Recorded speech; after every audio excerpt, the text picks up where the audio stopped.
Hello, welcome to Human Act. I'm back with more brilliant training tips for you so you can use them in your crew resource management and human factors training. Let's get started. The topic today I've chosen is safety culture. Now, EASA refers to this as operator's safety culture in their CRM syllabus, but really the contents I present to you today can be related to a variety of topics such as cultural differences, leadership, and even communication. So in other words, it helps you to tick off a lot of the items in the syllabus that you are required to cover. So what do I do first? I hand out a piece of paper for each of my students that I have prepared in advance. Now, what is on this paper? I will show you.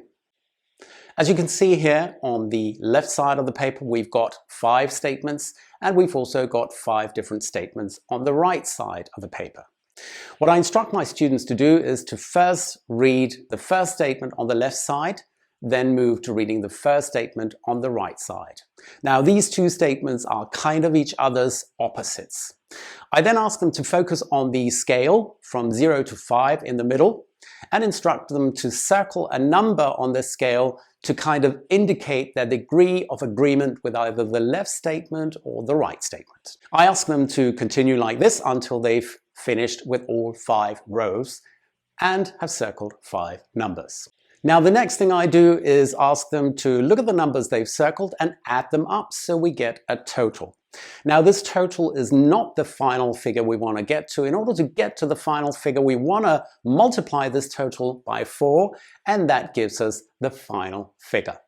Now, while people are working on this, I suggest you, as a trainer, make a line on the flip chart like this and indicate numbers from 0 all the way up to 100. What you want to do now is collect your students' final scores after they've multiplied by 4 and place them on the flip chart like this. Now, what I normally do also is just place their name next to the number they got so I can remember at a later stage. At this point, just tell students we'll leave this, we'll get back to what this is all about and move on. Now, we're talking about safety culture. I usually ask my students, how would you define safety? I gather a few ideas and then I show them one definition of safety. This is just one definition. There are thousands on the internet. You can choose any definition that suits you best. So, safety culture. Let's have a look at the second word. How would you define a culture? Again, I just listen to a few thoughts and then I display a definition. Now, I've chosen this definition for a specific reason. That's because it comes from Professor Gerd Hofstede. Now, as a trainer, you may be familiar with him. If your students are not, you might just briefly tell who he was and what work he's famous for. Briefly speaking, he's famous for his research in cultural differences in more than 70 countries around the world. At this point, I usually like to bring up the topic authority gradients, and I usually display a slide that looks something like this. Now, as you can see, I've used quite generic terms such as supervisor and subordinate, but you can replace this with first officer and captain or cabin attendant and purser if you feel that that's more suitable. Now, the different gradients here are indicated by the black lines. If we go to gradient F, you can see the black lines are very far apart, indicating a steep gradient. So all I do at this point is ask my students to look at this and ask them, we are talking about safety culture today. Which of these gradients do you personally feel is the best for safety?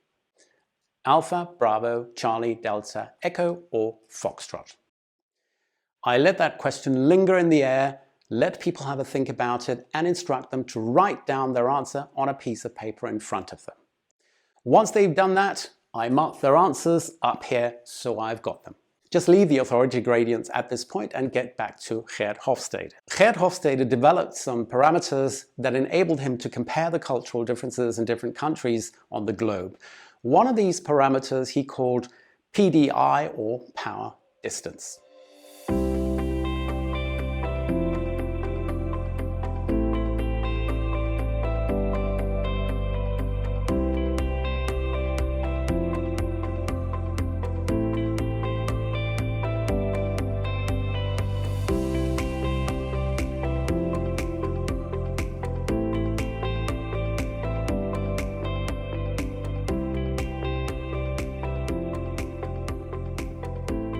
At this point, I would like to give my students a bit of a better idea of what is meant by PDI or power distance, so I display this slide with a few more words descriptive of high power distance cultures and low power distance cultures, and I just step aside, allow them to read this in silence.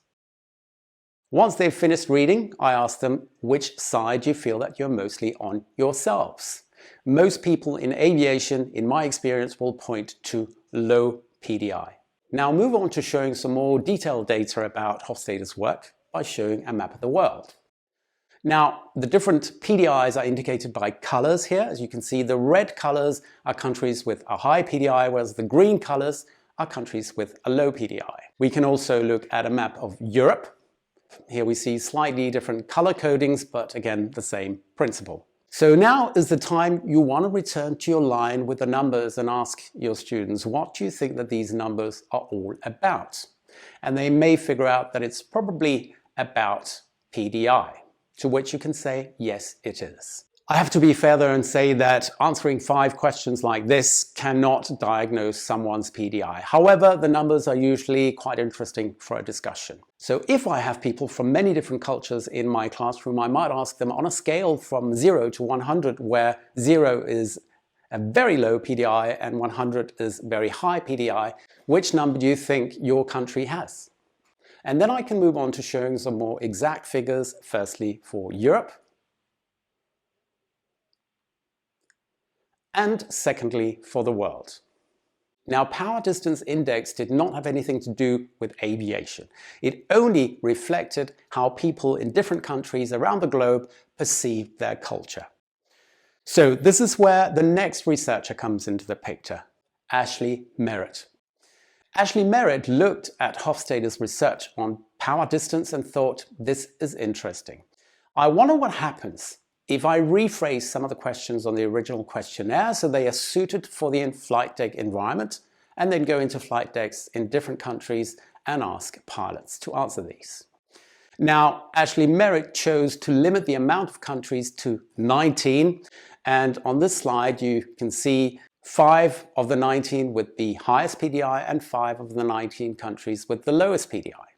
So basically, Ashley Merritt went into cockpits of different operators of different kinds in all of these countries, asked pilots to answer these questions on PDI and collected the data. What he found was that there was actually a very close match between what the pilots said and what people in the general population had responded. So a conclusion might be that it's really difficult to create a company culture that differs substantially from the national culture. However, we still don't know whether there's a direct link between PDI and safety in aviation. So this is where we get to the next researcher, Malcolm Gladwell. Gladwell looked at Ashley Merritt's research and thought, I wonder what happens if I start to dive into how many fatal aviation accidents has each of these countries experienced over the last 30 to 35 years. And what do you think he found? This is what he found.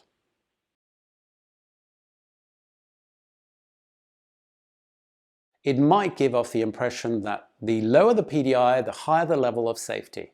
However, let's just have a look at one last example. This is the Øresundsbridge that connects Copenhagen, Denmark with southern Sweden. The bridge took 10 years to build. It was constructed in the period from 1990 to the year 2000. At the time, it was agreed that roughly half of the workers would be Danish workers and the other half Swedish workers. Now, this period was before the time where Europe had opened up to the extent it has today, and that meant that the majority of the workers on the Danish side were Danish nationals and the same on the Swedish side. Now, if we just remind ourselves of the PDIs, the Hofstede PDIs for the two countries, they are. Now, for this period from 1990 to 2000, we also know that the average work-related number of accidents per 1 million working hours for this type of project was 42. In other words, on average in Europe, we could expect to have 42 work-related accidents per 1 million working hours. So the final question is, which of these two countries, Denmark or Sweden, had the highest number of work-related accidents in this 10-year period? Well, if we look at the PDI, one would think Denmark. However, it was Sweden. What I usually do is ask people what could explain this. If it's not only PDI that affects this, what else could it be? And generally speaking, people will probably come to conclude that it has something to do with SOPs or procedures. And that is exactly what the study concluded, that the Swedish workers were better at following SOPs than the Danish workers. This was a bit of inspiration for you to use yourself. Take whatever bits you feel are suitable. I hope you enjoyed it. Stay tuned for more videos on humanact.com. Thank you.